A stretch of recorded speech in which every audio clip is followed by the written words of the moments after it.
بسم اللہ الرحمن الرحیم۔ السلام علیکم۔ روزانہ واقعات سننے کے لیے اس چینل کو سبسکرائب کریں۔ حضرت شیخ سعدی رحمۃ اللہ علیہ نے اپنی مشہور کتاب گلستان سعدی میں قصہ لکھا ہے کہ میں ایک مرتبہ سفر کر رہا تھا۔ سفر کے دوران ایک تاجر کے گھر رات گزارنے کے لیے قیام کیا۔ اس تاجر نے ساری رات میرا دماغ چاٹا۔ وہ اس طرح کے اپنی تجارت کے قصے مجھے سناتا رہا کہ فلاں ملک میں میری یہ تجارت ہے، فلاں جگہ میری اس چیز کی دکان ہے، فلاں ملک سے یہ چیز درآمد کرتا ہوں، یہ چیز برآمد کرتا ہوں۔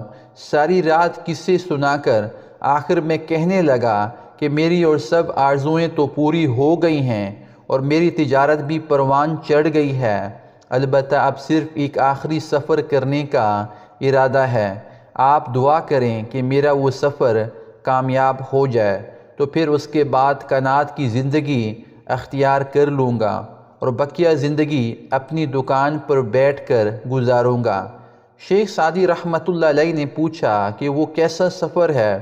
اس تاجر نے جواب دیا کہ میں یہاں سے فارسی گندک لے کر چین جاؤں گا، اس لیے کہ میں نے سنا ہے کہ وہ چین میں بہت زیادہ قیمت پر فروخت ہو جاتی ہے۔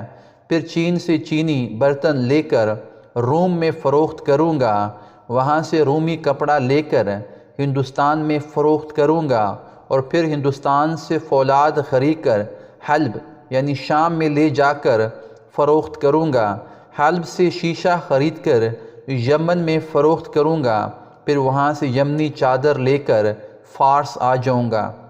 غرض یہ کہ اس نے ساری دنیا کے ایک سفر کا منصوبہ بنا لیا، اور شیخ سعدی رحمۃ اللہ علیہ سے کہا کہ بس اس ایک آخری سفر کا ارادہ ہے، اس کے لیے آپ دعا کریں۔ اس کے بعد میں کنات سے اپنی دکان پر بقیہ زندگی گزاروں گا۔ اس وقت بھی یہی خیال ہے کہ سب کچھ کرنے کے بعد بھی باقی زندگی دکان پر ہی گزار لے گا۔ شیخ سعدی رحمۃ اللہ علیہ فرماتے ہیں کہ جب میں نے اس سفر کی روداد سنی تو میں نے اس سے کہا، گفت چشم تنگ دنیا دار را، یا کنات پر کند خاک گور۔ فرمایا کہ تم یہ قصہ سنا ہے کہ غور کے صحرا میں ایک بڑے سوداگر کا سامان اس کے اونٹ سے گرا ہوا پڑا تھا، ایک طرف اس کا اونٹ بھی مرا پڑا تھا اور دوسری طرف وہ خود بھی مرا پڑا تھا۔ اس کا وہ سامان زبان حال سے یہ کہہ رہا تھا کہ دنیا دار کی تنگ نگاہ یا تو کنات پر پر کر سکتی ہے یا قبر کی مٹی پر کر سکتی ہے، اس کے پر کرنے کا کوئی تیسرا ذریعہ نہیں ہے۔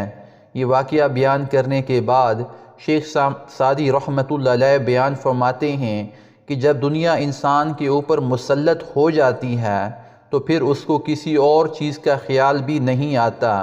یہ ہے دنیا کی محبت جس سے منع کیا گیا ہے۔ اگر یہ محبت نہ ہو پھر حق تعالیٰ اپنی رحمت سے مال دے دے اور اس کے ساتھ دل اٹکا ہوا نہ ہو، وہ مال حق تعالیٰ کی پیروی میں رکاوٹ نہ بنے، وہ مال شریعت کے احکام بجا لانے میں صرف ہو اور اس کے ذریعے انسان جنت کمائے، تو وہ مال دنیا نہیں ہے، وہ مال بھی آخرت کا سامان ہے۔ لیکن اگر اس مال کے ذریعے آخرت کے راستے میں رکاوٹ پیدا ہو گئی تو وہ دنیا ہے جس سے روکا گیا ہے۔ جزاک اللہ خیرہ۔